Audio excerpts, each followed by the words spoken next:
இது மகிமை நேரம். கர்த்தராகிய இயேசு கிறிஸ்துவின் நாமத்தினாலே மீண்டும் ஒரு மகிமை நேர நிகழ்ச்சி மூலமாக உங்களை சந்திக்கும்படி கர்த்தர் எனக்கு கொடுத்த கிருபைக்காக தேவனை ஸ்தோத்தரிக்கிறேன். மகிமை டிவி நேயர்கள் அனைவருக்கு என் அன்பான காலை வணக்கத்தை தெரிவித்துக் கொள்கிறேன்.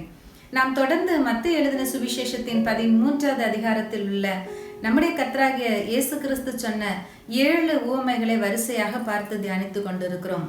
இந்த நாளிலும் மத்தேயு எழுதின சுவிசேஷம் 13வது அதிகாரத்திலே 31ஆம் 32ஆம் வசனம் இதிலே ஒரு உவமை சொல்லப்பட்டிருக்கிறது. பரலோக ராஜ்யம் கடுகு விதைக்கு ஒப்பாயிருக்கிறது என்று சொல்லி, அந்த கடுகு விதையை ஒரு மனுஷன் எடுத்து தன் நிலத்தில் விதைக்கிறான். அது இருக்கிற எல்லா விதையிலும் ரொம்ப குட்டியா சின்னதா இருந்தாலும் அது வளரும் போது மிகப்பெரிய மரமாகி சகல பறவைகளும் வந்து அதன் கிளைகளில் அடையத்தக்கதாக பெரிய மரமாகும் என்று சொல்லி எழுதப்பட்டிருக்கிறது. இந்த கடுகு விதைங்கிறது நம்ம வீட்டில் இருக்கிற கடுகு நமக்கு தெரியும். இருக்கிற எல்லா சீடுலையும் எல்லா விதைகள்லையும் அதுதான் ரொம்ப சின்னது. ஆனால் இஸ்ரேல் தேசத்தில் இருக்கிற கடுகு நம்ம ஊரில் இருக்கிற கடுகை விட இன்னும் குட்டியாக இருக்கும், இன்னும் பொடிசாக இருக்கும்னு சொல்கிறாங்க. சரி, இந்த கடுகுங்கிறது எல்லாருக்கும் தெரிஞ்ச விஷயம். எல்லாருக்கும் கடுகுன்னா என்னதுன்னு தெரியும்.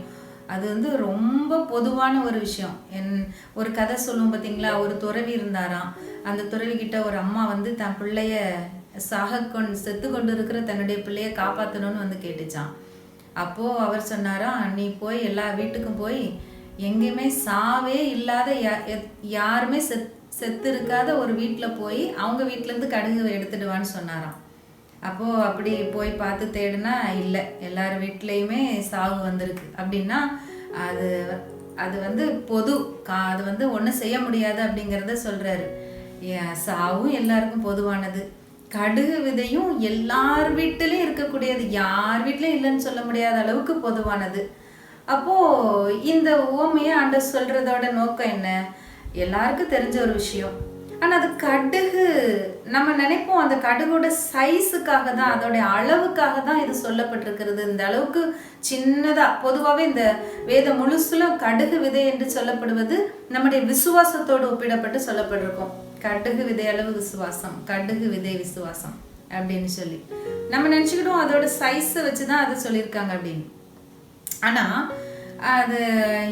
அதை இப்படி புரிஞ்சுக்கொள்ளணும், அதோடைய தன்மை இருக்கிற எல்லா சீடுலையும் ரொம்ப குட்டி, ஆனால் அது வளர்ந்து விருட்சமாகும் போது மிகப்பெரிய மரமாகுது அப்படின்னு சொல்லி. அப்போ ரொம்ப சின்னதுல இருந்து ரொம்ப பெருசு அப்படிங்கிறத தான் நம்ம இதில் எடுத்துக்கொள்ள வேண்டிய விஷயம். அப்போ பரலோக ராஜ்யம் கடுகு விதை மாதிரி ஒரு கடுகு விதைக்கு சமமா சொல்லப்பட்டிருக்கிறது. மிக சின்னதா ஒருத்தருக்குள்ள இருக்கிற விசுவாசத்துல அது ஆரம்பிக்குது.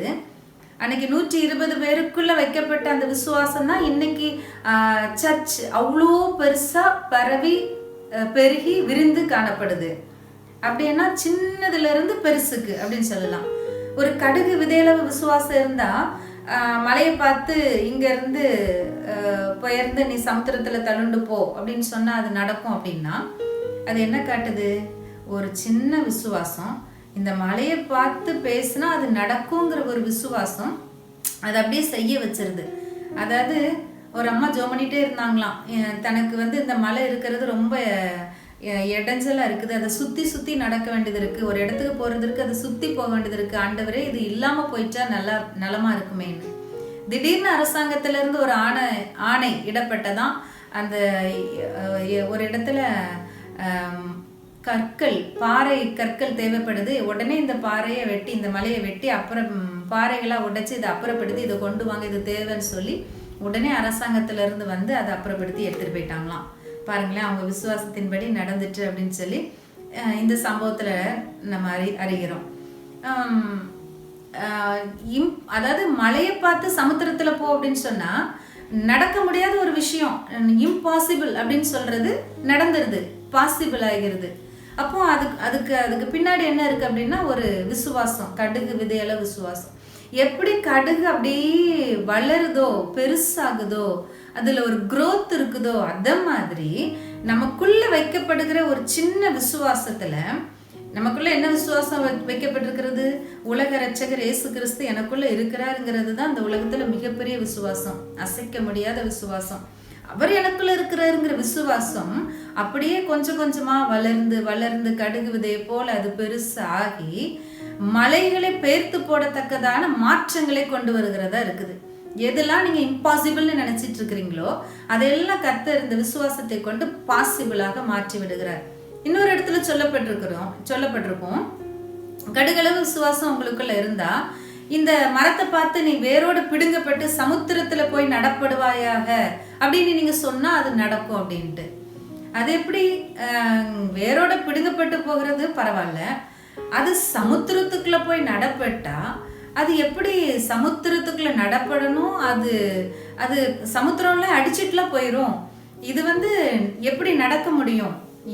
இது அதை விடையும் ஆழமான ஒரு விஷயம். இது புதுசா அங்க ஒரு ரூட்ஸ், அதை அந்த மரம் இங்க இருந்து பிடுங்கப்பட்டு சமுத்திரம் அதை அடிச்சு அலைகளால் அலைவுபட்டு கொண்டு இருக்கிற ஒரு அந்த இடத்துக்குள்ள அது நடப்பட்டு அது அங்க வேர் விடணும். அப்படின்னா இந்த விசுவாசம் எவ்வளோ வளரணும்னு பாருங்க.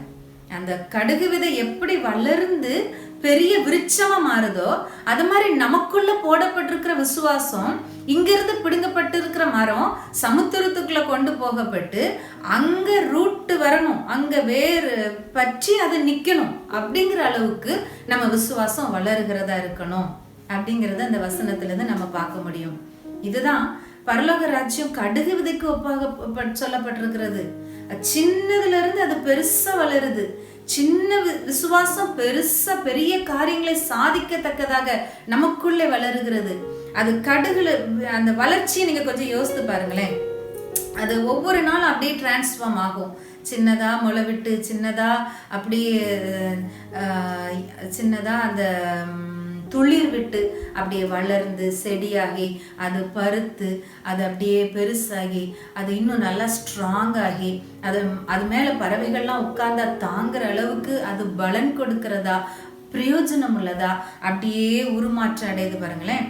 அது அப்படியே அது அந்த டிரான்ஸ்ஃபர்மேஷன், அப்படிப்பட்ட ஒரு விசுவாச வளர்ச்சி நமக்குள்ள இருக்கணுங்கிறது தான் இந்த பரலோக ராஜ்யத்தின் உவமை நமக்கு காட்டுகிறது. ஒரு கடுகு விதைக்கு ஒப்பிடப்பட்டிருக்கிறது என்பது அதோட சின்னதுல இருந்து பெருசா வளருகிற வளர்ச்சி. அந்த வளர்ச்சியை நம்ம மைண்ட்ல கொள்ளணும். நமக்குள்ள விதைக்கப்பட்டிருக்கிற விசுவாசம் நம்மையே உருமாற்றி அப்படியே வளருகிறதா இருக்கணும். இன்னும் நம்ம பரிசுத்தத்துல அன்புல நம்ம எப்படி நிலைமையில இருந்தாலும் ஏசப்பா கிட்ட வந்துடலாம். தேவன் இயேசு கிட்ட நம்ம வந்துட்டோமா, அவர் நமக்குள்ள இப்படிப்பட்ட டிரான்ஸ்ஃபார்மேஷன், அவர் தான் இதெல்லாம் இப்படிப்பட்ட மாற்றங்களை எல்லாம் நமக்குள்ள உருவாக்குகிறார். நம்மளா பரிசுத்தமாகிறணும், நம்மளா நல்லவங்களா மாறினோம் அப்படின்னா நினைச்ச முடியாது. நம்ம எந்த நிலைமையில இருந்தாலும் கடுகு விதை விசுவாசம், அவ்வளவுதான். சின்ன லெவல்ல இருந்து நம்ம ஆண்டவருக்குள்ள வந்துட்டோம். அந்த லெவல்ல இருந்து கர்த்தர் நமக்குள்ள விசுவாசத்தை வளர செய்து பெருக செய்து இந்த பூமிக்கு பிரயோஜனம் உள்ள மக்களாக மாற்றுகிறது. அது அவருடைய காரியம். அவருடைய ராஜ்யத்தின் சுவிசேஷம் அந்த மாற்றத்தை உருவாக்குகிறது. இப்படிப்பட்ட மாற்றத்தை நமக்குள்ளே உருவாக்கும்படி கர்த்தர் நம்மை அழைத்திருக்கிறார். நாம் தெரிந்து கொள்ளப்பட்டவர்கள், நாம் இந்த ராஜ்யத்தின் சுவிசேஷத்தை அறிந்து கொள்ளும்படி கொடுத்து வைத்தவர்கள். நாம் கண்களை மூடி ஜெபிக்கலாம். அன்பின் பரலோக தகப்பனே, இந்த நாளிலும் கடுகு விதை குறித்து நாங்கள் தியானிக்கும்படி நீங்க கொடுத்த கிருபைக்காக உம்மை துதிக்கிறோம், உம்மை ஸ்தோத்தரிக்கிறோம் ஆண்டவரே. அது எவ்வளோ சின்ன விதை, ஆனா அதுக்குள்ள எவ்வளோ பெரிய மாற்றங்கள் உருவாகி அது மிகப்பெரியதாய் படர்ந்து வளர்ந்து செழித்து நிற்கிறது என்று சொல்லி நாங்கள் பார்க்கிறோம் ஆண்டவரே. அதுபோல ராஜ்யத்தின் சுவிசேஷமாகிய நீர் எங்களுக்குள்ளே வரும் பொழுது நீர் கொடுக்கிற விசுவாசத்தினாலே நாளுக்கு நாள் நாங்கள் எங்களுடைய பரிசுத்தத்திலும் அன்பிலும் தெய்வ பயத்திலும் ஆண்டவரே இன்னும் புதிதாக்கப்படுகிறவர்களாய் உருமாற்றப்படுகிறவர்களாய் ஆண்டவரே ஸ்தோத்திரம், உம்முடைய திவ்ய சுபாவங்களுக்கு பங்குள்ளவர்களாய் நீர் எங்களுக்குள்ளே மாற்றத்தை கொண்டு வருகிறதற்காக நன்றியோடு உம்மை துதிக்கிறோம், உம்மை ஸ்தோத்தரிக்கிறோம். எவ்வளவு ஒரு நல்ல தேவனை நாங்கள் ஆராதிக்கிறோம் ஆண்டவரே. நீர் இருக்கிற ஸ்தானத்திற்கு எங்களை உருவாக்கும்படி மிகவும் சிறியவர்களாகிய எங்களை மிகவும் பெரியவராகிய உம்முடைய ஸ்தானத்திற்கு நீர் எங்களை உருமாற்றுகிற விதமாக இந்த கடுகு விதை குறித்து எங்களோடு கூட பேசினதற்காக நன்றி செலுத்துகிறோம். எல்லா துதியும் கனமும் மகிமையும் உமக்கு ஏறெடுக்கிறோம். இயேசுவின் நாமத்தில் ஜெபிக்கிறோம் நல்ல பிதாவே, ஆமென்.